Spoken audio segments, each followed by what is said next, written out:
The seagulls follow trawler. It's because they think sardines will be thrown into the sea. Thank you very much. Talking nonsense. So I thought, no, enough's enough. Why should I put up with that? Talking nonsense. So I thought, no, enough's enough. Why should I put up with that? Don't back down, double down. Don't back down, double down.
Thank you for everybody for joining me.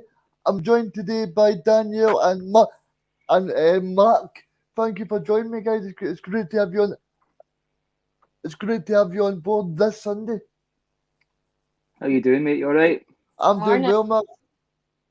I thank you too for joining me. I thought we'd bring Mark back since he was so good last Sunday, and it's great to finally get Danielle back on the bus, because she was great when she was doing the double down quiz with Russell. So yeah, so there's quite a few talking points we want to get into.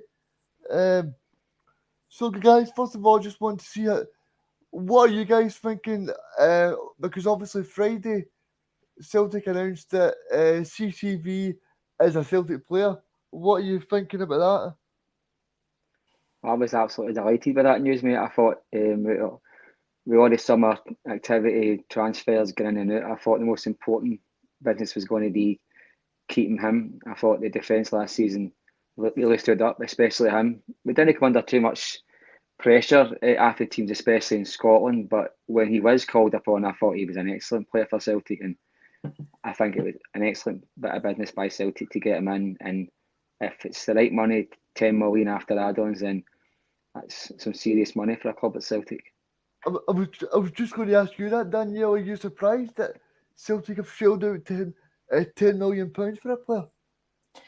I'm surprised, but they needed to get it done because he was one of our most important players last season. Like, apart from Callum McGregor, CCV is right behind him by the reason we won the league.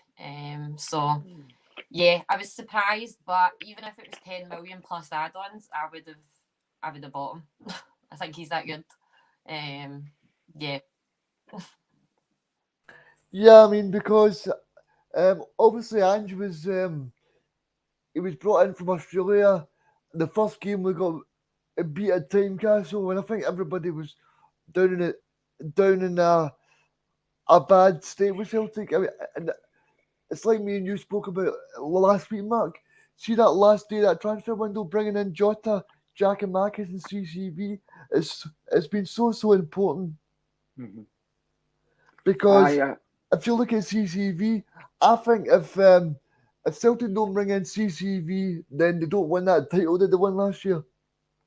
Absolutely. I think it's not just his actual defensive performances he's putting in. He was a stabilising influence in that full back four. I think Joe Hart probably was kind of relieved when he was in the team, not against Stephen Welsh or even Big Chris Julian, who never really got a game under Ange, and there's reasons for that, but we'll probably not get into. But I think the fact that he was so controlling and even on the ball, it kind of gets a bit overlooked how good he is on the ball. I mean, I know Starfelt's passing stats are absolutely amazing. He's got one of the highest passing stats in Europa League last year, I'm sure. Don't get me wrong, a lot of them are 10-yard passes, but somebody's got to make these passes, and if they hit their target, then they're effective. And I feel like Carter Vickers, it does move forward. It doesn't go marauding, but it does gallop on a wee bit. You know what I mean? And with strength.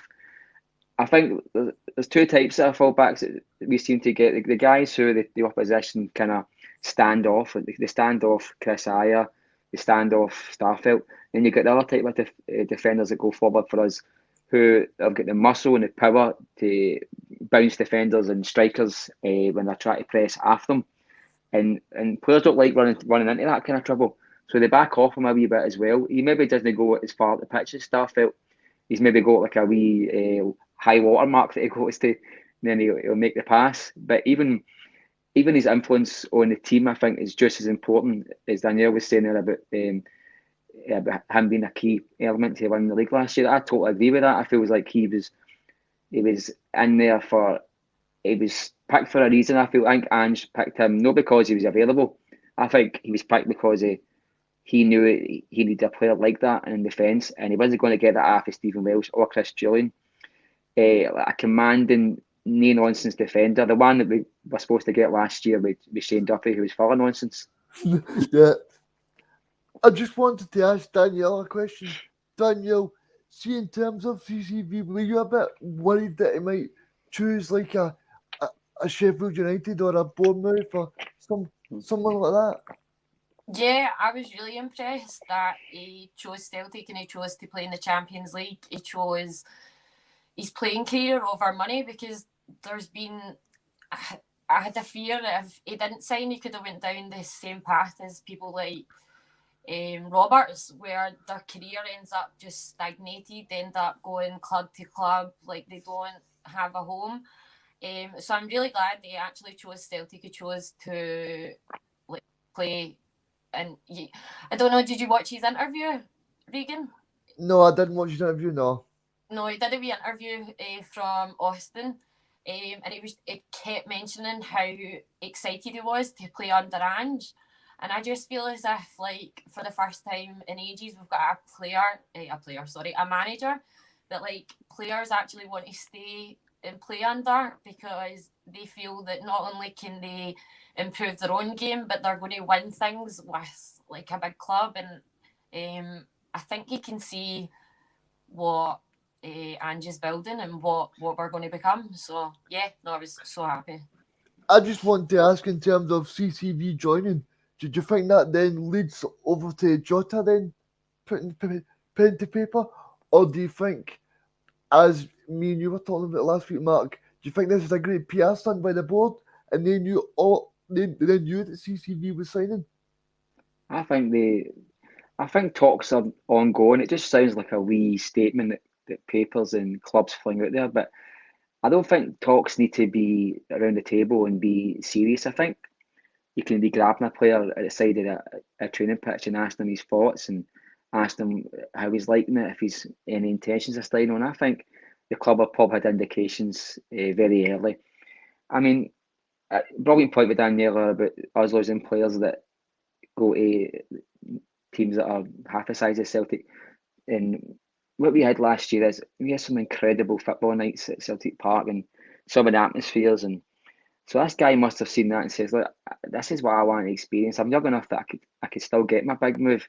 Don't get me wrong, he's not got to Celtic to play for nothing. If he's a £10 million player, he'll be paid like a £10 million player. You better believe it. But I think the opportunity when it arose to sign him on loan, I think it was at 11.57 when the deal could go over the line. I think as soon as that guy's walked in the club, I felt like he's wanted to stay. And it was a shoe. It was a tap in for the club. It was a brilliant PR stunt. I mean, David Logue mentioned it the other day that he was saying, is it Celtic's maybe move they're going to release the kit, and then a few years later maybe unveil Carter Vickers inside the kit.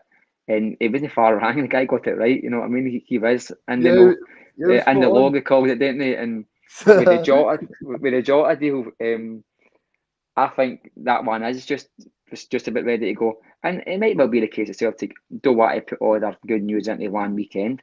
You know, maybe they've got him already signed or ready to sign, and it's just a case of, like, we'll push a button on that officially when it suits the PR departments or the club's agenda. You know what I mean? And I think if you're getting into a club like Celtic, playing in a championship winning team, winning the double, looking forward to the Champions League, you don't need much persuasion.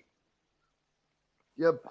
Okay, okay, Mark, we're going to go into this chat that me and you had last week. Right, so CCV's now a Celtic player, but do you have still trust the Celtic board? Because for me, a lot of people are saying Michael Nicholson the best thing since sliced bread. You know, I just don't understand it. You know, No. It's like this has been pre-planned for a while, and see, it's like you said last week when Celtic announced the 3 Japanese players. People were saying this is fantastic, get the business done early, but this is a pre-planned arrangement that they already knew. So Yeah. I'm not giving the board credit until I see it, because I was thinking about it last night. Celtic need at least 2 midfield players. I think people are not realising this as well. Celtic they need to replace Tom Rogic, and they still need someone else in the midfield department. I think they probably need another wide player as well, and they definitely need another left back. So I think if you bring in CCV, of course you're going to get people that will say, "Oh, it's fantastic news," but it's okay getting CCV and Jota done. But these were deals that were possibly done a long time ago. The important thing for me is that the board don't just sit happy and go, right, the Celtic fans are overjoyed that they got Jota and CCV. But I think Celtic need to go and show ambition and go and buy this Argentinian left back, maybe a midfielder, a winger, because I don't know about you, Mark, but CCV and Jota is not enough for this transfer window. No, and I'm glad you mentioned the board, because I did see a couple of people posting pictures of Nicholson and what a job this guy's doing. Listen, I'm going to tell you, this Carter Vickers deal, right? This was a loan deal with the buy clause already inside the deal. But Celtic had an option to buy them, so the fees probably agreed before the season even starts, right? So this wasn't a negotiation on the table and an excellent piece of work by the club.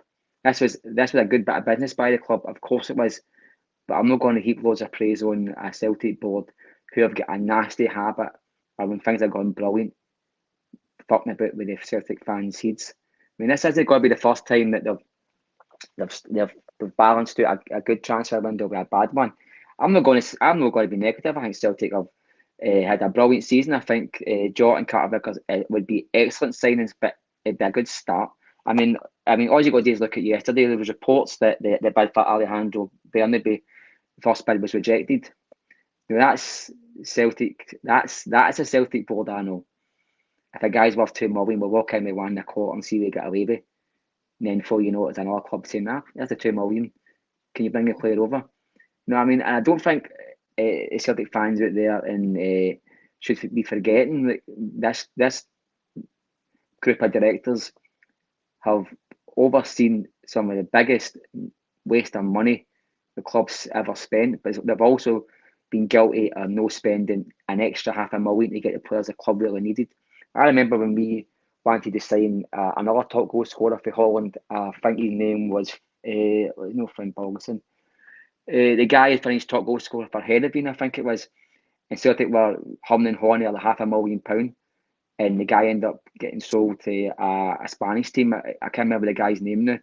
And later on, I think it was maybe 2 years later, the Celtic chief scout was on a a podcast or on something, he was saying that Celtic were arguing over £500 a week on a player. He didn't mention the player who it was, but he said they were arguing to £500 a week. That's what's that? 26 grand a year. So it's maybe going to be £100,000 over 4 years. That's the board that I know, and I think people need to remember that before they start getting Nico Nicholson tattooed onto their foreheads. Yeah, have you got thoughts on it, Danielle?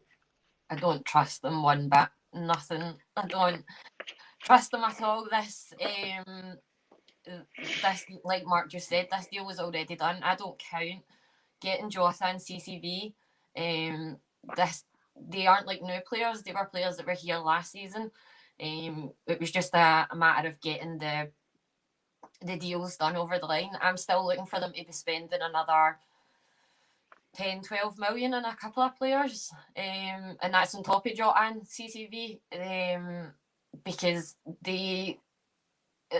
my fear is that they don't put their hand in their pockets, and Ange says, I'm not taking this. Like, I told you what I needed. I told you, like, I could get you to the Champions League. I told you I've done my end of the bargain, but now you won't do what you told me you would. And he walks away, because he walked away for his national team for just some, like, obviously not transfers, because you're not dealing with transfers. I think Danielle, he walked away because I don't think they were there was within the actual structure itself of the FA in Australia, there was like, I don't think they were liking the way he was approaching things, and I think he had some issues with some of the time he was getting with the players and things like that, and facilities. Not a Roy Keane scenario, but there was more to it. But he got into the World Cup and then walked away. So this guy isn't somebody that would. Yeah, that's just my fear. You're right, like, spot on, pal. He's not going to be. He's not going to be held in a barrel by a Celtic board. You know what I mean? I really don't. I just wanted to ask Daniel one more question. In terms of Ange, surely the Ange getting 2 trophies, surely this he's in a great position to say to the Celtic board, well, I've got you 2 trophies, so what more do you want me to do? He's got people actually backing the board. It's not the board that have got themselves in this position. The board lucked out, Range. Like, there's no way you're telling me that they were like, oh, this is the guy, he's going to do this. There is absolutely no way. They're clueless. Like, they lucked out, and Ange is in the position where he should be able to say, like, Ange knows what he brings to the board. He's very confident. He knows in himself what he can do. But I don't think the board knew that. I think they just thought, he's a bit like DANIELLE, you know how we're... Yep. A good coach in him. They seen a good... But they kind of lucked out that this time he done well, whereas DANIELLE just kind of fell short of it. And I really like DANIELLE. I think he was dealt kind of shit cards. Is that the thing? Yeah, shit. yeah. Whatever. Yeah. But, yeah. No. He was told what players he was told what players the club are buying a little bit. But Danielle's right, and just quickly, Reegan, we keep, even the DANIELLE just sums up, we keep on going to the same well. It's always this Man City link, this Peter Lawwell's Black Book link, Dan players. Yep. I was getting worried a wee bit with some of the players we're getting linked with, and not indeed with the players' pedigrees, absolutely not. But it just looks like we're going to the same sources, and when you go to the same sources, I always think, where did it originate? Peter Lawwell made these decisions. The YouTube clips look great. My dad's 62 this year, and I'm pretty sure I could go down to the park with my dad with a camera and get him signed up for Breaking City. Yeah. I just wanted to ask your question, Mark, in terms of Celtic, right? Obviously this is a Celtic channel, but you look at I think the Celtic board need to say, right, Celtic is a club who've got a proper challenge against Rangers, so we need to go out there and strengthen when we are on top of the table, because this is a proper Rangers team that could snatch this title away. So we need to be very good in the market. Well, yeah, Celtic have a nasty habit as well of no strengthening in a position of strength. Yeah. Just ask Martin O'Neill, ask Gordon Strachan, look at something. we've lost, I think, 6 titles this century, right? And I'm going to take away the last 2 years ago's title. And see that aside, I think we've lost almost every title on the last day of the season or by a very close margin. And that extra player might have won us the league. I'm sure Gordon Strachan lost. He lost 4 in a row by one match. I think we played Motherwell at home, and I think they beat Kilmarnock 5-6-0 away. And that's a small margins in football. And then the difference between Rangers and Celtic this season, I think Celtic were a better team over the park. I think Celtic got the better players. I'm biased, that's fine, but the margins for errors wasn't very high. I mean, Ange said it himself. I mean, we lost 3 of our first 6 matches, and then we just said we went on an amazing run. We didn't lose another match the full season. Now, that's how narrow the margins are.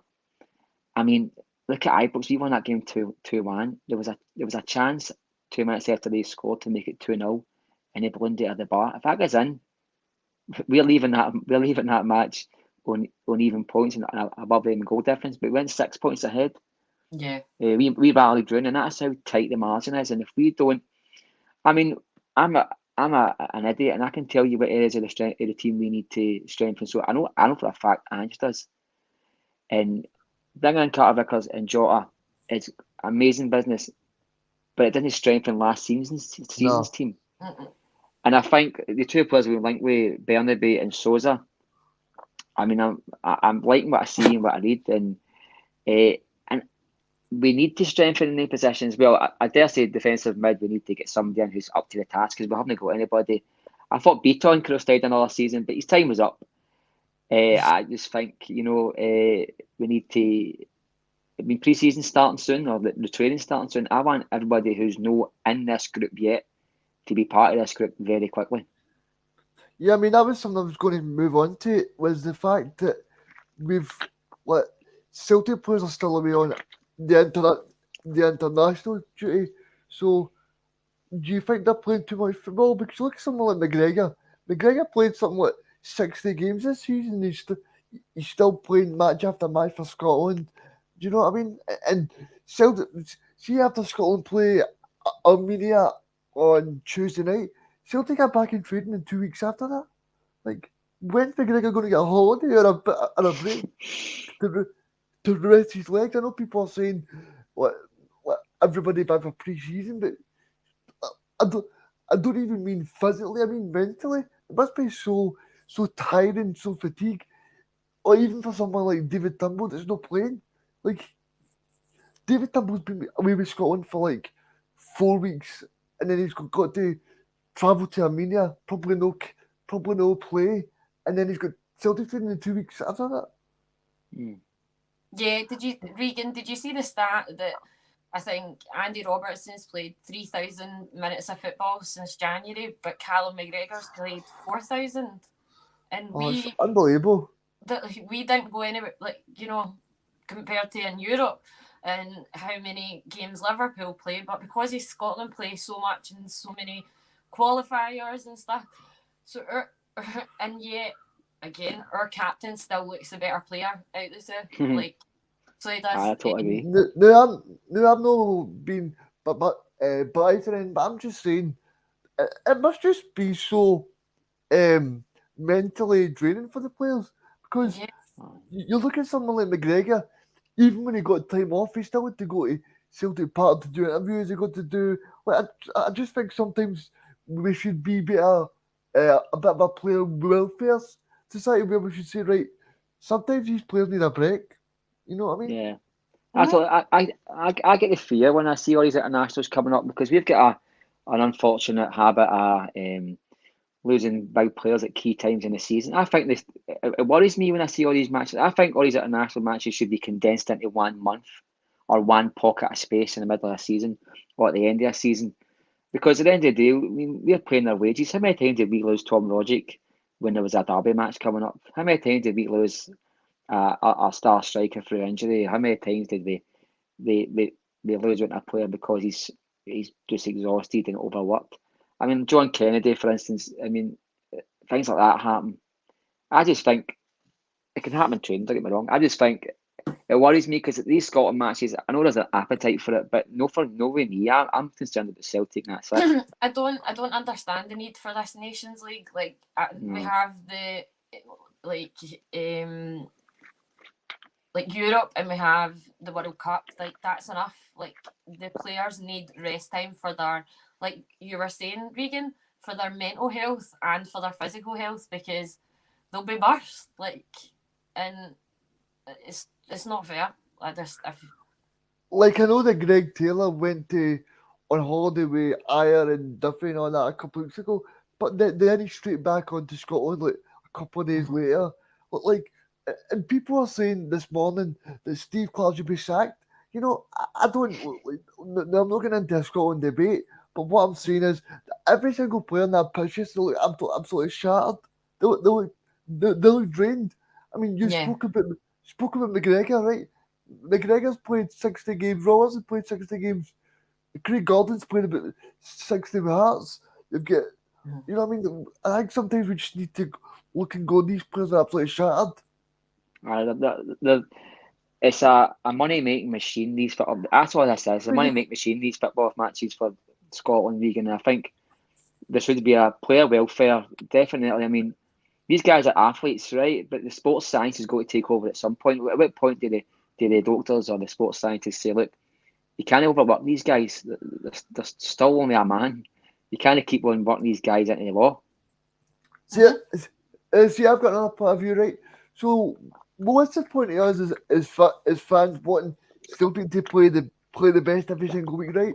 But then, like, I'm going to say, for example, right? So what happens if we get to say a Champions League a Champions League group stage game, and McGregor's absolutely burnt out, he's shattered, because that's because he's played so many games, so many training sessions, so much, and it's the club football that's going to I think that the standard will go down because the players will be tired. I don't know if you noticed. Oh, sorry, Reegan. I'll let you finish. Sorry, mate. No, I was going to say it's okay us saying Celtic should do better, but I think sometimes you think, well, I think the players will be absolutely shattered. And that's not me being too easy on them. That's just reality. Mm-hmm. Like, obviously, I love watching football.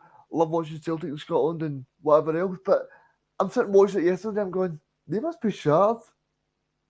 It's a long season for them, and I don't know if you noticed, Reegan. I think UEFA put a rule in where you can't withdraw from a squad unless a doctor medically assesses you, and if there's any like dubiety that I think you're banned for one match for your club side. I think Kyle Lafferty got done with it twice. That's a ridiculous rule. I mean, it's a pleasure to play for your country, and the fact that they've put a rule there that guys who are maybe mentally fatigued, physically fatigued, can't make a decision for themselves to say, look, I've got a big game next week, a derby match, a league winning match, a match that I feel like I need to put all my focus in, and I don't want to be travelling to Estonia on a Wednesday night to play a match. You know what I mean? I just, that was a nasty wee rule that they slid under the carpet that nobody noticed. I mean, at what point, I mean, any manager you see talking about it, they're scared to give their opinion. They all say, oh, it's an honour to play for their country. I understand. I mean, your manager was a national coach, so he knows. I mean, I was just going to move on to that. Do you think that's maybe a point that Ange will be scared to bring up? Because then people will say, well, you used to be a manager of Australian national team, so you would be in that position anyway. But surely Ange must be watching it and hoping that Maeda doesn't get injured or Kyogo, because as much as we love to see Maeda scoring his first goal for Japan or whatever, but he's got to play another game for Japan. Then he's got to be in pre-season training in 2 weeks' time. I'm sorry, it's not manageable.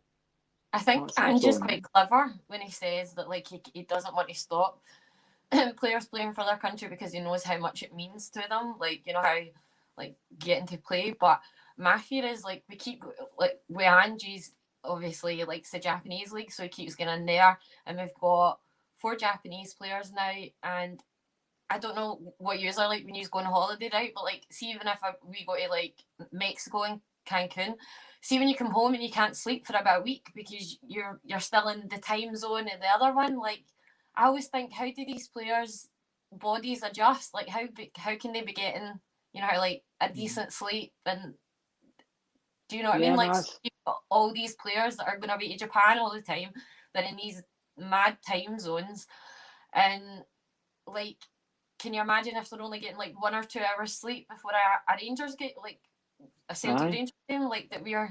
Would that? I mean, that actually happened to Dyson Maeda in the final game. Remember, Mark? Because Aye, absolutely. Maeda was on the plane the day of the Celtic Rangers game. And Aye, then well, was it was on the plane. That's right. Aye, and the same and thing then happened to Beatle. No, was it Effie Ambrose? Did he come back for the AFCON Championship, whatever you call it, and played against Juventus in that infamous match that we the last 16, and they played the an final, absolute was it? horror show. I think his Celtic career took a nosedive for that night actually. But Stayed on the aye, plane. absolutely. Aye, I mean, we can't be having that. I mean, there should be exemptions, and I think the clubs have got to stand up. You know, I mean, we've already got UEFA UEFA telling countries what days they can stream TV matches on. We had to get an exemption after UEFA to show matches on a Saturday during COVID. I mean, why are they controlling? I mean, it's for a debate somewhere, a bigger platform than this, but I mean, they're making decisions that are just financially based, and I get football isn't a sport as such; it's just a money maker. I understand that now, but to the fans like us, I mean, it is just about the 11 men on the park, and we can see our players looking fatigued. I mean, Hatate is probably the obvious case. There was matches I was watching Hatate. I thought he was running that slow that he was moving backwards, and that wasn't because of the guy's physical No. strength or the guy's mental attitude or physical state. The guy was just done in, and he was travelling Japan, as Danielle said. I mean, they're well advised on when to sleep and try and keep their body clock into your. So they're well advised and they're told what to do, but that's taking away the human element, where they just can't switch off and go for a sleep at 3 in the afternoon, or they can't nap at midnight and try and wake back up again at 1:30. That's, I mean, how long is it going to be before there's some sort of middle ground here where we have to say, look, we're off our players going away, but the clubs have got a wee bit of control again. I'm not saying that should say to somebody in January, look, you can't go away to the African Cup of Nations because we've got a big match, but they should be able to. I know this is for a different show as well, Matt, but I mean, you just need to look at someone like Pep Guardiola, who's requested 5 substitutes, and he was shouting and bawling at the Sky cameras saying it, and then the whole Premier League have changed their league to 5 substitutes because of Pep Guardiola, you know. And I think it's time that we stand up and say we're playing too many international games, because it's a disgrace. It's a disgrace. And Mate. for people to say that, oh, Southgate's in trouble, Steve Clark's in trouble, people need to realise that people like Jack Grealish or Alexander Arnold, they've played 70 games. They've played 70 games this year. Do you know what I mean? And They're getting them burnt out. They're getting them. It's like a Formula One driver switching over car switching over drivers. The guy who's getting in second has just had that car that's been burnt out. You know what I mean? And you're absolutely right. These guys are talking about Southgate and Clark, and they're getting guys at the end of a season and they're knackered, so they're not going to get the best of their ability, especially the guys who are playing at the highest level. And this is not a case of me being negative. I'm just saying, no, for the overall standard of football, we need to look after the players. Mm-hmm. Moving on to the point I want to make next, and it's that see, in terms of Celtic going forward, guys, do you think that we should? Do you think that as a club we should look at maybe trying to adopt like a streaming service? Because for me, I said this point in the group chat yesterday, but Sky Sports, they always showed 41 of their 48 contracted games this year. And also, it was announced yesterday that the Sky Sports badge and the Cinch badge, it costs more on a Premier League in England game than it does on a Scottish Premiership sponsor deal. And for me, that is just an absolute disgrace. No, you're absolutely right, mate. And we get overlooked by we're the poor relations to the English league. We all know that, but the substandard contracts we get is unbelievable, and I think that has to be addressed. But we've just sat and spoke about our board and at Celtic. I mean, the SFA. I mean, they guys couldn't run a bath. They're ridiculous. I mean, you've got all the numpties put together. I mean, who's doing this? Who's doing that? Nobody's got a clue what they're doing. I mean, you've got chairmans for like Breton on it and Arbroath. You fling in some numpty for Rangers, and I mean, these guys aren't operating at the highest levels of the game. They should be making decisions at the highest levels of the game. I mean, I think the Champions League TV pool, we get roughly 10% if we qualify. So if, for instance, if the full UK market TV pool was 100 million, we would get 10 of that, right? So that's UEFA being a bit fair on it. I mean, but you can't have Sky offering £3-4 billion contracts for England and us getting less money than the rugby get. I mean, sometimes you see the figures that will say 180,000 tuned in for Celtic v Hibs. The TV deal's this 85,000 tuned in for Munster versus Halifax in the rugby league, and they're getting more money than us. You're talking about a second-rate sport in the UK is rugby, and I mean, that's a ridiculous stat you just hit out with there, mate, that they're getting more for a match in England. You know, that's ridiculous. I mean, the exposure isn't the same. I understand it. I get it. I'm not stupid. But even like the way Sky treat us, I mean, you'll have a commander manager sitting there, and it'll pop up with a Dundee United badge with the wrong person's name on it. I'm beginning to think it's no an accident. You know what I mean? It's actually got to the stage now. It's becoming a trope. That is how often it's happened. That they're purposely trying to annoy the fans. And I mean, I can't believe that Sky have only shown 41 games out of a 48 game contract. And this was a Sky that actually didn't show Celtic. This is Sky that didn't show Celtic v Aberdeen this year, Celtic v Hibs, and Celtic fans had to watch on a pass to paradise that was 5 minutes behind the actual game. You know, I buy all these things, but I buy every away game. I'm the idiot that buys them and doesn't just go into these websites. Probably stupidly, mate, because it's got the other team. But as you mentioned there, should Celtic keep a streaming service? Absolutely, mate, because the guy who sits to the left of me, and I was worried about him. I actually asked the guy doing this, is he all right? Did he pass away through COVID? He's like, listen, I mean, I don't know. Then I saw him at the last derby match there, right? First time I saw him all season. I said, mate, where have you been? He's an older guy, I think he's in his 70s. He said, listen, I'm not ready to come out. He said, I've been got to the shops and coming home. There's still folk in that position where they're paying for a season ticket, but they've got that wee kind of fallback where the path to paradise is like watch the matches. I was able to go to the match and my dad was able to log into my account and watch it. Celtic should keep that open. If like I said, there's guys that maybe aren't able to go to every match or they can't afford it, whatever.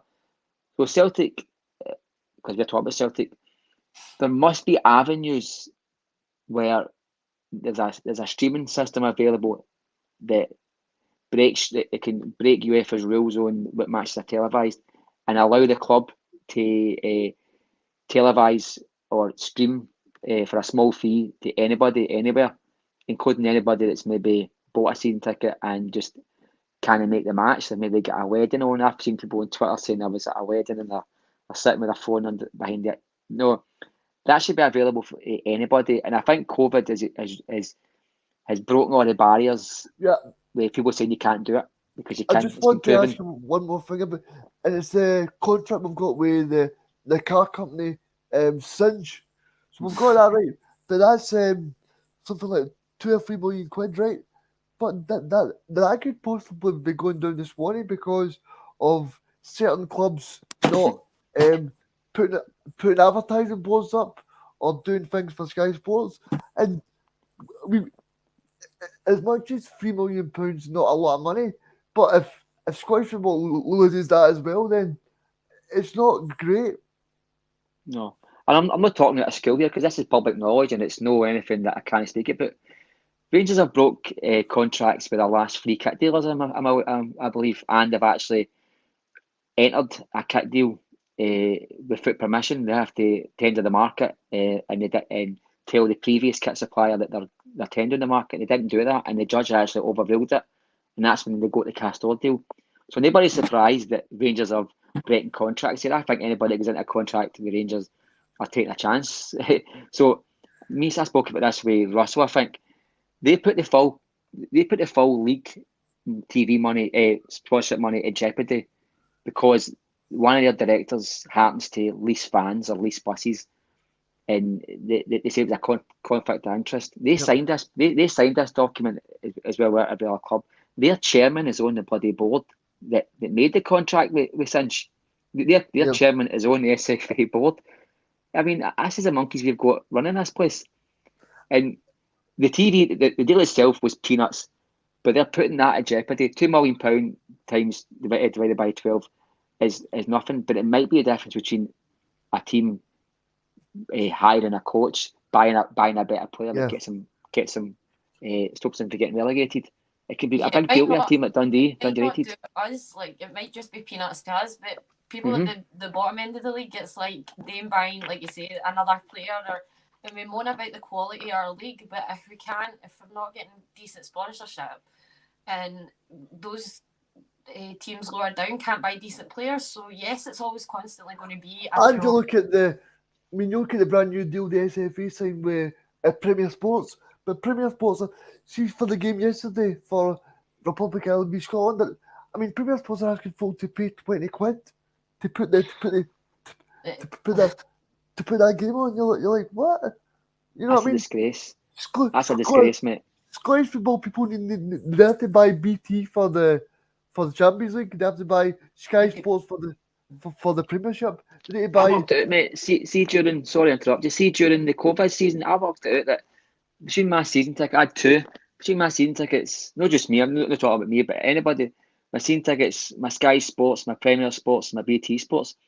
I was well over. It was like $1.50 to sit in the house and watch a match. Now, nobody's got that kind of money. I've not got that kind of money to fling. Go to the pub, you know. And that wasn't really an option during COVID as well, Reegan, as much. And do you know? And I just felt like football used to be a working class sport. I mean, I've seen kids' football boots for £200. I mean, what parent can afford that? I mean, the price. I know it's gone off topic a wee bit, but it's ridiculous. You're saying they're charging £20 for a Scotland match. Now, I'm not a Scotland fan, right? But see if that was a Celtic match, and I would happily go on my phone, pay the £20, right? And then, well, not happily, but I would do it. But they're pricing people at the market. We should be promoting the games. I mean, there's no a major appetite for Scottish for the national game as it is. Just for Scotland to agree to a deal with Satanta Sports to charge people £20, it's just greedy, money grabbing bastards. They're not interested in the Waynes and the young boys and the people who really matter, the young kids who are going to be the next generation of fans. They're not interested in getting them involved. They're interested in getting the money they know, not the money tomorrow and the long-term benefits of having a national team that everybody's proud of. They're not interested in that. I mean, Reegan, see where I stay. Half a mile down right, there's a lovely school pitch, beautiful school pitch. That's padlocked up. How's the Waynes meant to go and play that? They haven't. They used to be able to get a ball and just go to a football pitch. You run on the back of your grass and you have somebody shout you get away for the lawn.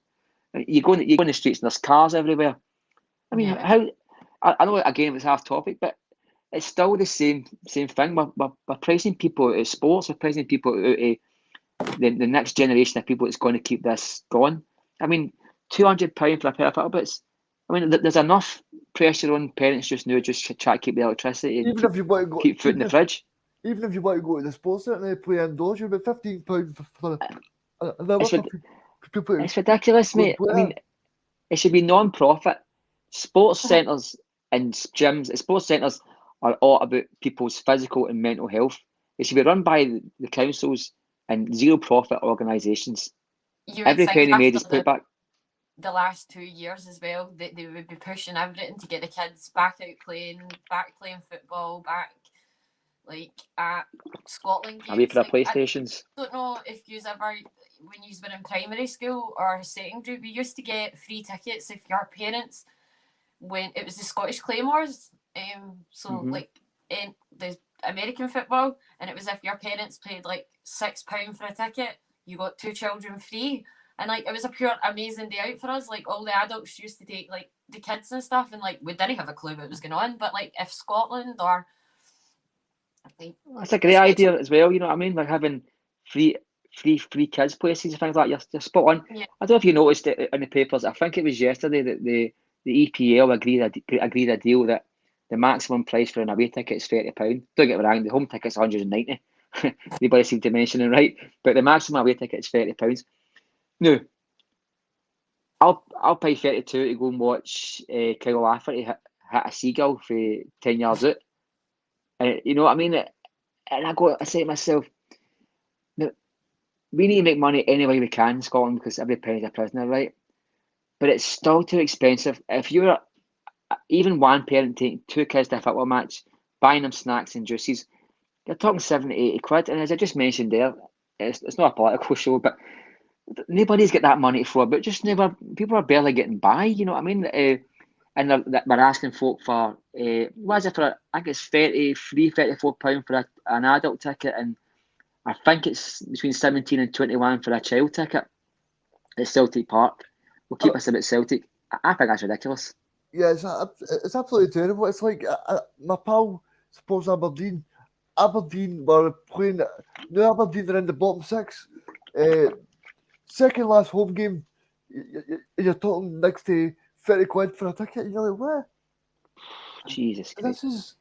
They're no. It's like I say, your board take the emotion out of everything. It's like that some boards they've not got any emotions. Like they don't read the room very well. They don't look at the situation at all. So, they just think sorry. Pocket. They just think of themselves and what goes in their pockets. Because even a board like, even a team that finishes 10th, the directors will still be getting their performance based bonuses on the financial aspect. Now, if a club at Aberdeen only projecting figures of making £2 million profit, so they know exactly what situation they're in before the season starts, and their bonuses might be relied on how much money they lose compared to how much money they don't lose. So they actually try to squeeze every bit of juice out of you, even at that level when they're finishing 8th in the league. No, this is not a show putting pressure on clubs in Scotland. All I'm saying is that see for clubs like I don't know, say a Partick Thistle, surely if Partick Thistle put every ticket at £5 or something, they could sell the stadium. But every club tries to put their prices up, and that's why the stadiums don't. No one turns up to the games because I think it's a scheme where you can pay what you want as well. Some stadiums it's pay what you can. I don't know, so you can pay £1 or you can pay £20. That's Reegan just said that £5 for child and £10 for adults should be across the board at that kind of football. Definitely. No club I've seen doing it is Motherwell. So people that have not got a job in Motherwell can get a free season ticket. That's outstanding. They're a brilliant club, actually. See some of the stuff that Motherwell do in the community. They're a brilliant club. See some of the, I follow them on Twitter, so I can see a lot of their promotional stuff, and they're always promoting like men's mental health. They're always promoting care in the community, and they're actually, Celtic could do a lot worse than speaking to these guys and see what they're doing and what moves they can make to try and bridge that wee gap. Because I don't feel like me, you, or anybody watching this podcast is part of the club. I feel like there's no a human element to Celtic. It's a money making machine, and I think if you offered our Celtic board first and second, gets you the same prize money and gets you Champions League qualifications, the monetary difference is no difference between first and second. I think they would just finance us to finish minimum second, and I don't care. I think if you say that to them in the quiet, I think they would say, "No, absolutely, we just want to. We've got a job to do. We're not supposed to be emotional, but you're supposed to be emotional because there's nothing more emotive to the guys and women that spend a full week discussing and watching and debating nothing but Celtic. Planning their life around Celtic. Yeah, I mean, it's even people that travel all over the world for pre-season friendlies, spend like $5,000 in a hotel or train tickets or flight tickets or stuff like that. Moving on to the next talking point. Sorry, we went off on a tangent there, guys, but So I think it's more me just going to everything. I was talking about everything there. I thought about seagulls, everything. Like rabbit holes all over the place. yep. So, I just wanted to ask you guys, who would be the biggest flop for you guys in the last couple of years, and then we'll move on to the best bargain signing. Mark, you go first because I'm Well, if it's pound for pound, you've got to look at Barkas. I mean, you can't. I get he was a flop, but he did score a few goals. I'm trying to think. I mean, I remember Raphael Shite. I don't know if any of you remember the guy at Celtic. I don't think he got a chance. I think it's a bit controversial to have that opinion, but I don't think he got a chance at Celtic. I would say pound for pound in terms of contract and what he offered the club and the disasters that he displayed on the park. I don't think you can look any further than old Papa Drum hands, Barkas. Hologram hands. Hologram hands, aye. Aye. I mean, for me, that's my biggest flop. I'll let you go with your biggest flop there, Danielle. Who have you come up with? Comper, maybe? No. Yeah, maybe. Aye. Just because one, was it only who was it who got time against? Was it Wraith Rovers or Morton or somebody? Morton. Yeah, Morton. Morton, and I don't think anybody's got a bigger cheer in their life as to when they held the League Cup up when they won it. You get some cheer and so embarrassed. It's patronising. But like it was. I think we all seen the writing on the wall as well when he came in and Brendan Rodgers just wasn't playing him. We all knew that the board were absolutely just buying who they wanted and attempting to make Rodgers play him, but he was an absolute dumpling. So I think maybe him and I'm trying to think who else. I can't think. I don't know if you would add. I don't know how far we're going back, but would you add the likes Berkovic to that? He was a lot of money, you know what I mean, and he had the good games and bad games, but he was like £4.5 million, and back in the mid-90s, that was a lot of money for Celtic, considering like the highest players at the time are going for £10 and £12 million, and it's relatively it was a lot of money. And I don't think he was missed much when I left Celtic. I remember I was at a Celtic game and Celtic actually scored 4 goals in about 7 minutes, and every one of them was chopped off by a very dubious linesman. I thought he had a twitch, you know what I mean? He kept the and then he scored to make it 3-2, I think, and he ran out of Celtic fans and he was doing that. And then he was doing that because Celtic fans were giving him stick that day. And I thought, you are finished. You are finished, mate. I think they should have bought Big John Hartson that minute so he could kick him in the face again. Just for doing that to Celtic fans. The big one for me would probably be the last couple of years would be Bio. Remember we spent £4 million in Bio and they brought the disco lights out with Quincy Johnson and they brought him in and they went, this guy scored 25 goals in Slovakia, £3.5 million quid, and we're going to do well with him. They should have said no Bio. We know Bio. That's what they should have said. Although I think he scored 7 or 8 goals in the French League too. I think he's not too bad now, actually. I think he's actually doing not too bad, but Bio was a good shout because I remember, funnily enough, seemed to have a habit of this. We were making a sub and he was coming on and all the fans were getting a bit excited. You know, it's the first sighting of a new signing striker. I was like, oh good, let's get this guy on. And what happens, I think he's a Aguero goes down, crumbles up into a heap, and then the substitution gets changed and the guy has to put his jacket back on again and they get a big cheer because for his efforts for starting in the byline, ready to go on. And I thought, oh God, that isn't a good start. Same thing happened to Jackie Mack. I think he got injured in his warm-up. You remember that? That was... I mean, that's happened to us a few times, you know what I mean? Stefan Skepovic. Yeah. Yes. He was funny enough. Oh, yeah. Even De Vries, he was Aye, another goalie. Like, we were all led to believe was Messiah, and he was just awful. I didn't get that signing. I mean, Rodgers did sign a couple of numpties signings. I think his impactful signings were really good. Masonda. Charlie Masonda on loan, and he's just been released by Chelsea. He's not got a club. He's not. No, he's just been released. But he was meant to be the best thing for sliced bread and all that. And he looked good. I remember his debut, and he was tricky. He wee kind of like floppy spaghetti legs, and he was like dancing about. And I thought he looked good. And then if you actually look at a big European goal at the time, I think it was Red Bull, Leipzig, and he sets the goal up with a lovely wee cross into the box, and he was kind of awkward position, and he just managed to put the ball at the tap for Carl McGregor to kind of half volley in. And he had a couple of moments. I think he might have an away game where he played a blinder. I can't remember the game now. He might have scored. I need to double check, but he had his moments. But he was a bit of a flop. Aye. Remember Mo Bangura? His biggest moment at Celtic is when he pretended to get headbutted after a Celtic player when he was on loan.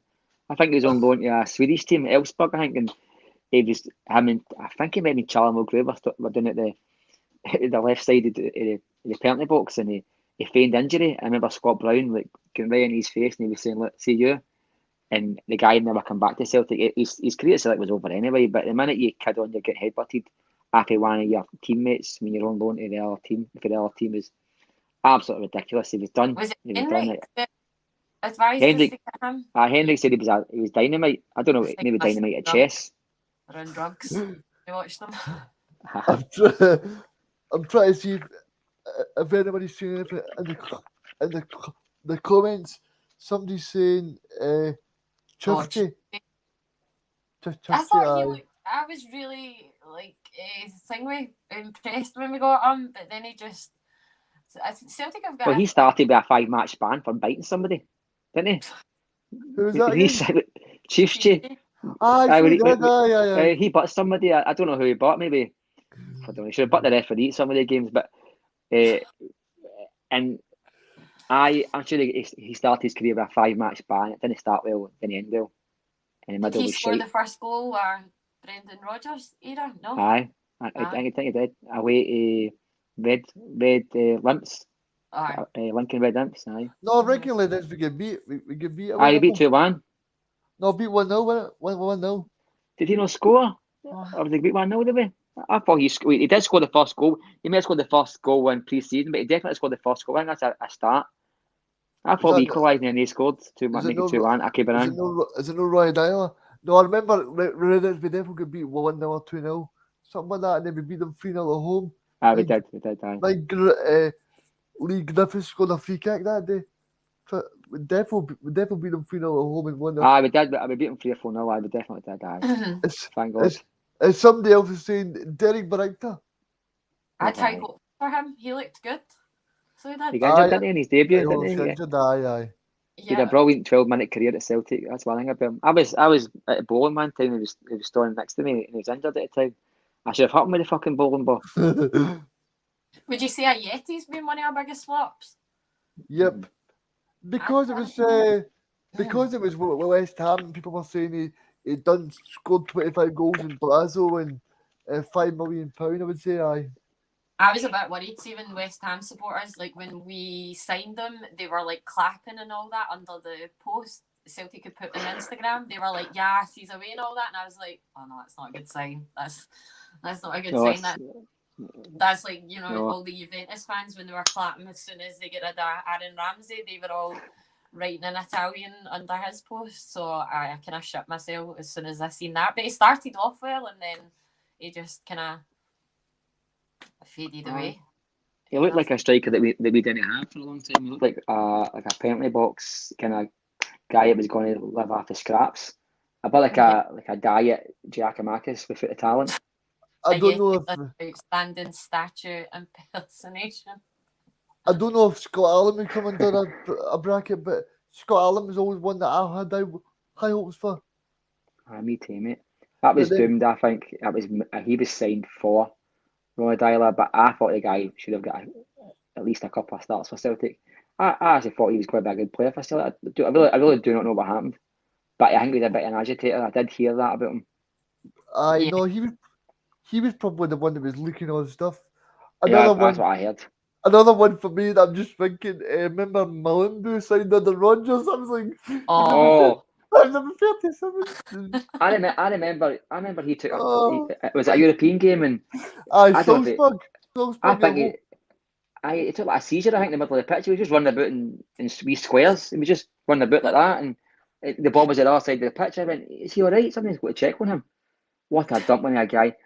I mean, I do not know. I think he played a good half an hour against Celtic when they beat us 2-1 at Rugby Park when they played for Yeah. Kilmarnock. I think that's what made us sign him. In fact, I think he was a panic signing on the last day of the season just to get somebody on there with a camera and the Celtic up.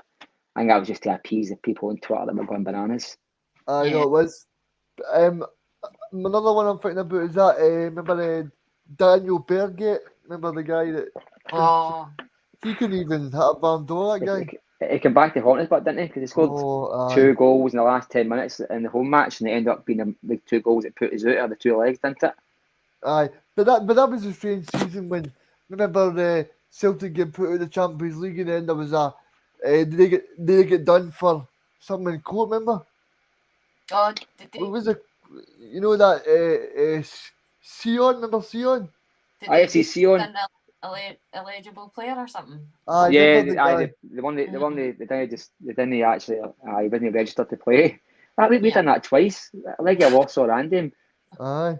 I'm glad we tracked that statement. The Rangers are the luckiest team in the world. I think we must be the second or close to them.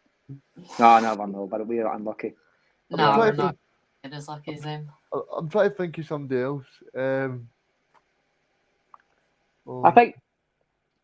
think we could probably have fun with that all day. I think the harder question is the best pound for pound signing, because I think I was going to say Dembele because we signed him for 500,000 and he made us 25, but aye, true. that's monetary. But you can't argue with what Henrik Larsson costs and what he gave the club. I mean, That is true as well. Aye. there's a lot of fun in that debate and all. You know what I mean? Yeah, I think Joe Hart's got to be, especially for this season, for what we paid for him, because I don't think you'd have, as much as we talk about Cameron Carter-Vickers, I don't think some of the saves that I agree with you, aye. Hart's I made think, this. I think you're right. I was quite critical of him for the first goal. No, the only goal, obviously, that Rangers scored in the Aye, the game. I thought he shouldn't be getting beat at his near post, but he pulled off some wonder saves after that to keep it 1-1. So I suppose I need to bite my lip in that one. But It's and then his presence on the park, but no, Daniel. It's not just his saves. It's like I feel like we've got 2 captains on that pitch. Now, I know me as well. I said that also as well. yeah. I think pre-season I was worrying about if we'd ban captain because I wasn't sure about Callum McGregor What being the about captain. what about someone like Scott Sinclair? Oh, He was dynamite for Celtic, aye. A million quid. A million quid for Aston Villa. He was Aye, his impact was instant, wasn't it? Did he not come off the bench? Did he know sign for Celtic, play for Celtic and score for Celtic the same day he signed? Aye. Yeah, and came off the plane, played, and was it against Hearts? Hearts It at was Hearts. Tynecastle, aye. Was Hearts 2-1? We went 1-0 down.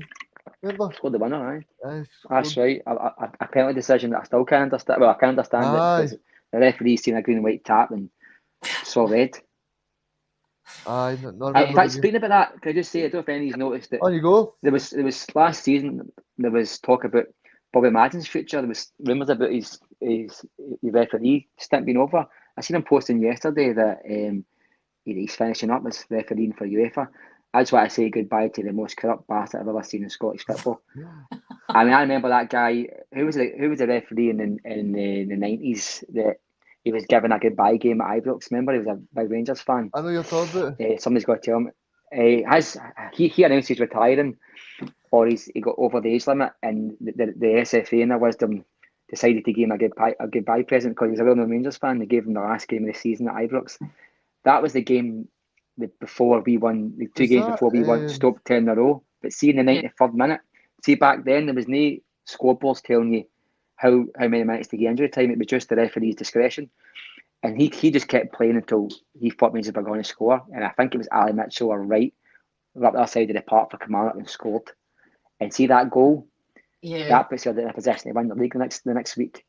If he won the league that season with 2 points, I'm pretty sure. And so that, him, the SFA giving the Rangers fan pal a cheerio match to show how staunch they were, backfired. No wonder people don't want to win Star League. Listen, see that game at Hampden when they beat us at extra time. That game was perfectly managed by him. He was allowing challenges to Lundstrom. I think he saw 20 fouls that match. He perfectly managed that game for Celtic, for Rangers, and it was after that I heard rumours. I seen another pod talking about it. Like it was, they'd heard that he was bowing out. Maybe he's got a different career or something. I know he was in some bother. But when I seen that yesterday, I was delighted because he is one guy I will not miss. No, I will not miss that guy. He was. He thinks he's one of the, like, he likes to get involved and all the, like, I mean, after that game, him putting up the post on Instagram, there's absolutely no. Did you see the post he put up? Actually, it was like it was a post of Rangers fans celebrating behind him. It was like happy Easter, and his backdrop with the Rangers fans celebrating. And I thought to myself, you've all the pictures that day, you've chosen that for a reason. I mean, it's not the country that John Beaton can get into a Rangers pub after denying Celtic controversial decisions and sending off with it. The big one that still haunts me is the one with Don Robertson and John Beaton for the Griffiths. Remember the Inverness game? Griffiths hit the ball. The handball with John Beaton. And that was the best save of the season. That. How did they miss that? I don't know. I don't understand. I'd love to, I know people have been asking for years to get referees to speak after matches and explain decisions. I think that's valid. I mean, you can't be. There's people's jobs on the line when referees are making howlers. You know what I mean? And people's careers on the line. And I think if they're having this thing, because this SFA compliance officer, and these guys are the woman. I think it's a woman that does it now who looks at the decisions that's happened at the weekend and decides if an action is to be taken. What a lot of nonsense that is. I don't care that a Rangers player is going to get a 5-match ban after the event when they should have got a red card when it was 0-0 during the match. You know what I mean? It's stupid. Absolutely ridiculous. I've got to drink my green tea in case you wonder what this is, right? It's no piss. It looks like piss, but it's no. I thought you were joining David Logue there because he likes him. I put a piss in the first day when he said with us. But no, fair enough. It's lovely, actually. You should try it. It's good for you. No, but I totally agree with because I'm going off on a tangent here, but when people talk about the VAR next season, but I just don't get it that we're bringing it in when there's already 20 games being played in the season. What's the point? Mm-hmm. You know, I just don't understand. Midway through the season, it's another blinder by the SFA, isn't it? Don't start it. If you're not ready for it in August, keep it to the following season. I think VAR is going to be made as a way of justifying horrible decisions for certain teams' favour. I don't think it's going to solve any problems. I think it's going to be because this is no me saying anything. All I'm saying is it might justify because I don't know if you watch the Premier League, but see when they make a bad mistake, they still can't overturn it because they say it's not clear and obvious. Even though if they make that mistake, they still can't change the outcome of it. So it's all different parameters on it as well with different competitions. I'm sure in a Champions League match, there's different rules. There's different things that can be looked at and when they can be looked at. So it's a bizarre thing. I don't like it. I've heard folks saying, it's going to it's going to be good for teams in Scotland because it takes away that element. I don't think it is going to take away that element. It's just going to be a way for the ex-referees and Sky Sports studios and BBC studios to justify a horrendous penalty the Rangers have just been given. I mean, some of the penalties that I've seen been given, it's like, if you look closely, you can see he touched his T-shirt and he fell down. And you're like, look closely, fuck all. It wasn't a penalty and that's it. You know what I mean? Yeah. But I think it's going to be made is a way of justifying see, the for me, horrific that's- decisions they get. See this offside thing where you see his toenails a bit over the thing, and you're like, what the hell's going on here? You know, I just don't get it. If you had a big nose, you'd be gutted, wouldn't you? You'd be fucked. Just at our side. Yeah, that's true, Mark. So for the pound for pound best signing, what are we saying for this? Oh, Henrik Larsson, best signing, pound for pound. Right. Best Yeah. signing monetary, why I'd say it's Moussa Dembele, I think 500 grand, 25 million. And I Yep. mean, how many 100% profit is that? It's like ridiculous. And there might even be more money on him because he's not moved on for Leon yet. But you can't look at the contribution Henrik Larsson made to us. I mean, seeing if he broke every record, like spending wise, and we spent 25 million on him back in the 90s, he'd have still been an outstanding signing worth every penny. Worth every penny, and he's probably the best player I've ever seen. Opposition and home team at Celtic No, Park. definitely. Yeah, he's frightening. Right.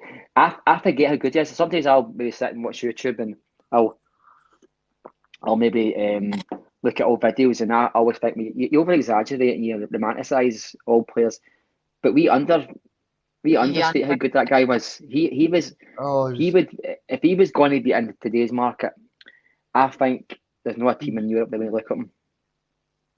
No, we wouldn't be able to keep him now. It'd be impossible for us to keep him because the money would just get ridiculous. It'd be 100 million. That's how good he was, Reegan. I mean, I'll probably get 100 clipped to a Rangers page somewhere, but I don't care. I'll say it. I mean, the guy was £100 million player. I agree No, with he you. was. If you're telling me no, Jack, if you're telling me Jack Grealish for Aston Villa, we only played a handful of games, it's worth 100 million quid, then I'm sorry. You know. Mm-hmm. Okay, there's some dumplings in it. Who's that Scottish player that went for 25 million? He's not scored a goal in about 40 years. What's it? He gets a McBurney. McBurney. I mean, he sounds like a character for the dandy, doesn't he? You know McBurney's what I mean? McBurney's the most expensive Scottish player. That's quite embarrassing if you think about it. That's a guy who played for us. Is it the guy who played for McBurney? I'm thinking there's a guy who plays just now. I think it's for Sheffield United. I think you're thinking Ollie Burke. Ollie Burke. Yes. Ollie Burke, somewhat. That's another ridiculous name, but you're right. It is. He was right there. He was 15 at the time, but Ollie McBurney is 25 million. He was. That's ridiculous. I mean, see if guys like that are going for that kind of money, football is finished, isn't it? You're right, and I think that's why people were so angry that Celtic only got 25 million quid for Tierney. So when you look back at that, Tierney's going to go for something like 80 or 90 million. He won't, because think about Arsenal, right? They're not going to sell him for 50 million because they would see in that Premier League, they think the standard is better than it is, so they try and get the best value possible. And they're not selling a first 11 player and probably the future captain for 50 million. I agree with you. I mean, no chance. I mean, he's probably the best player. I mean, he is. He was missing for the last 5 games of the season. And Arsenal only won, I think, 1 game in the last 5 games of the season. So that was a fair decision for that boy to go to Arsenal. I thought it was better teams, but that's another story. And if you look at it as well, Parson went for 17 million to Everton, but he only played. I think that was mythical, mate. I mean, I think some English-based newspaper had said the real figure was like 12, but that was after add-ons. I think if you asked the Rangers fans, they said they went for like 100 million, or the figures they come up with. But even at that, I mean, that was another ridiculous amount of money. But it just shows you the amount of money that's floating about England, and they're willing to pay that. I mean, what I'm trying to say, sorry, was I mean, he only played something like, I don't know, say 30 games at the most for Rangers, probably. I think it was even that, mate. I think it was even that. I think they won a watch with that, man. To be fair, I don't know. No, they definitely did. I don't know. I think Jimmy Bell sold the devil again with that. Finally, guys. He's met him now, hasn't he? That was a bad man. Definitely not. No, he has. Oh. Finally, guys, we're going to move on to Motherwell 3, Celtic 4, when Tom Rogic scored that last minute winner when Celtic were 2-0 down. What's your memories in this match? Callum McGregor being Callum McGregor and just taking us by the scruff of the neck again and saying, you know, how no, this isn't happening today. And how bad Craig Gordon is. I think everybody, Reegan, you quite like him, don't you? You like Craig Gordon? I don't. I think there's a lot of criticism going on with him. And he's out flapping, and I think Colo Touré's doing the dance that he does in the dressing room, the Colo Touré. Motherwell players there. So, it was a great game, obviously, but I think that was a snippet of why Scott Bain got Gordon's shirt eventually. So, but no, Tom Rogic's goal as well, obviously, and I think did Paddy Roberts score a header? He did score. He did score. Yeah, but that was to make it. That was to make it 2-1. Then 2-1. McGregor scored a goal that day as well. Remember? And Armstrong, he was incredible. That Armstrong as well, aye. Yeah. The two passes Armstrong made that day were glorious. I was at a game with my brother Ryan, and I don't forget at that point. I think it might have been December, roughly a bit. It was kind of went to the start of the season because we'd been unbeaten, and when it went 2-0, I remember saying to my brother, "Well, it wasn't going to last forever. We're going to lose a game eventually." And then we got back to 2 each, and then they scored 30 seconds later. And then we scored 30 seconds later again. And I think it was like 3 goals and or 4 goals in the space of a couple of minutes. It was a really hectic start to the second half. And then even got at the last minute, my opinion on the flow of the game changed. I thought with a goal in us, and I just remember that ball hitting the back end. I was in the main stand, I wasn't in the big stand by goals, but I can see it in my mind's eye just now that the back of that stand just going absolutely bedlam. And that was a minute I thought to myself, there's no way we're going to win this league. Aye. No, see, for me, that's just one of my favourite memories under Brendan Rodgers, because it was the time where Brendan came in, he only brought a few players in, but I think it just showed what a capable squad we had as well. You know, obviously people like Armstrong and McGregor, it started to follow me under Dialer, but then Brendan Rodgers came in and just totally made them so much better players as well. There's a wee renaissance for a lot of players. My memory of that game is, I don't know if you remember, but that's the day that James McFadden was fighting with one of your coaches.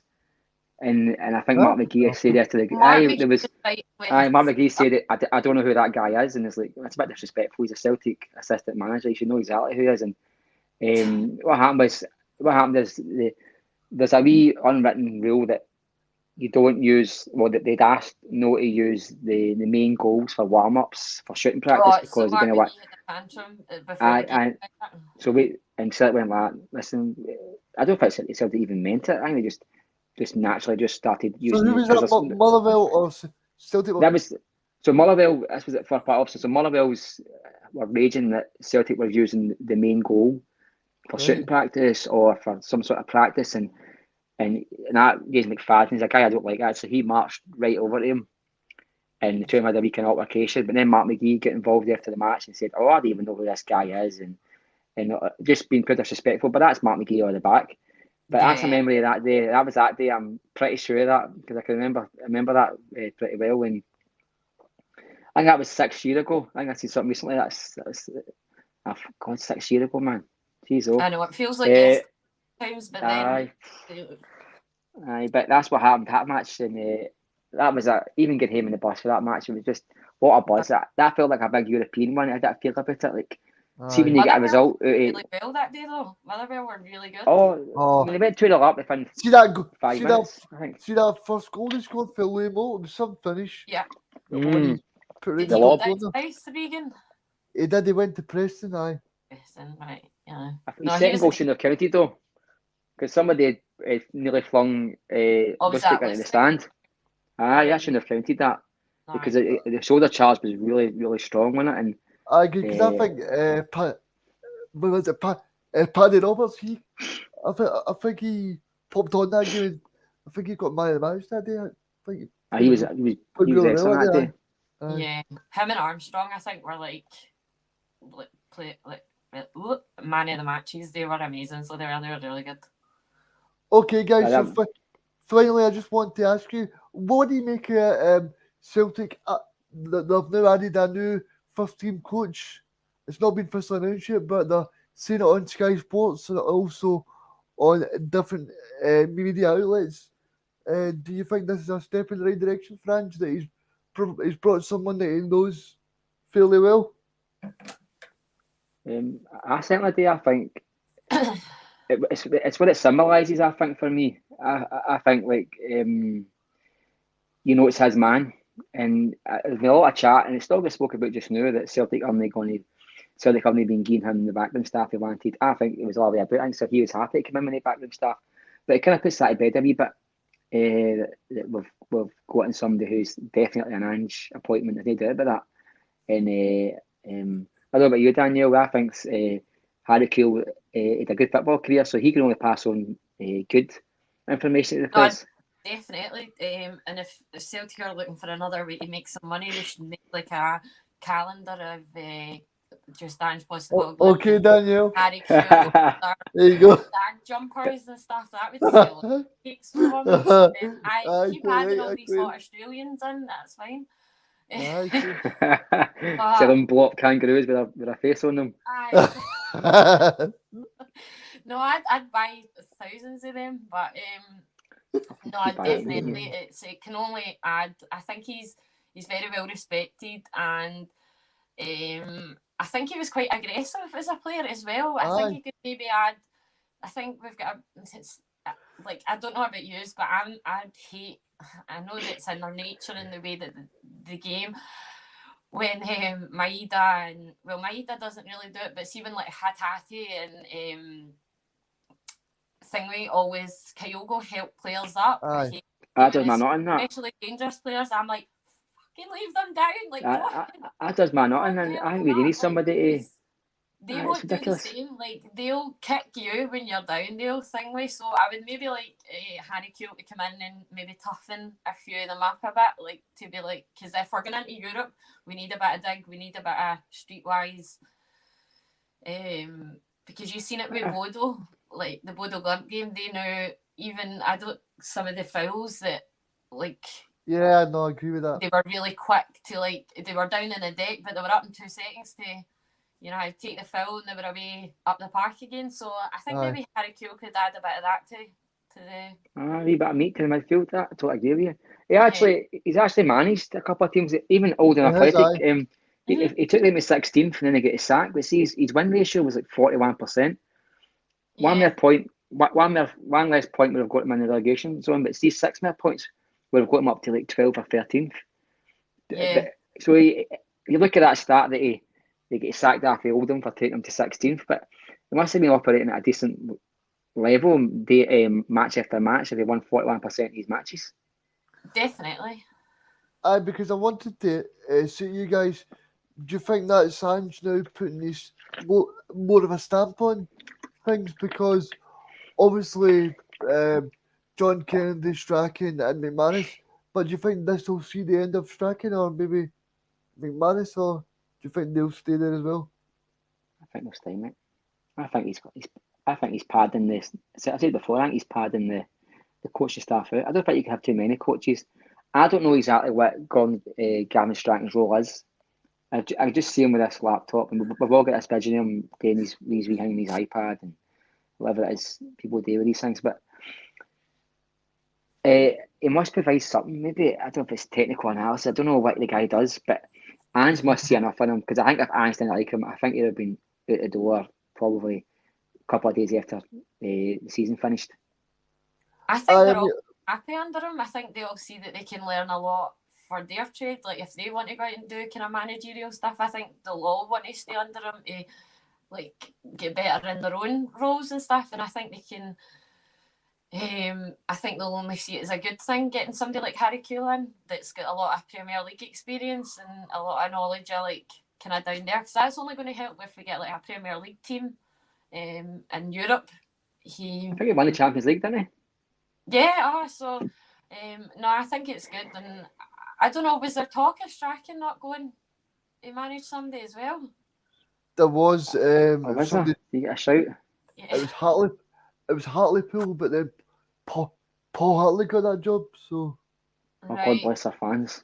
Aye, nice. Paul Hartley's got that job now. So I like Paul Right. Hartley as well, so He done actually a decent job. I think. Did he not get Dundee promoted? he did, and then they started to dislike him. They sold his captain and sold his striker, and I think after that, they kind of declined a wee bit. You know what I mean? mhm. But I'm happy with the Harry Cool. I think it's going to be announced soon. I think that's when the press start wading in with a deal as much as they've done so far, it'll be official soon. I think, and it kind of puts to bed that wee kind of narrative that he's got nobody. But do you know something? I've read things and seen things where he said, "Look, I like to come in with a blank canvas. I'll find out very quickly if the coaching staff are on the same page as me." So it's probably a good thing that Stratton and Kennedy are so like it was pure beige. They'll just got to soak up all the information they've been given, do the drills that they've been told to do, and nothing else. And see, he's probably happy just. I mean, Stratton. I mean, Bonza Cogwell isn't somebody that sits in the office and watches training. No. He's out there with the bibs and the cones. You can tell that in him. His You can tell he's got.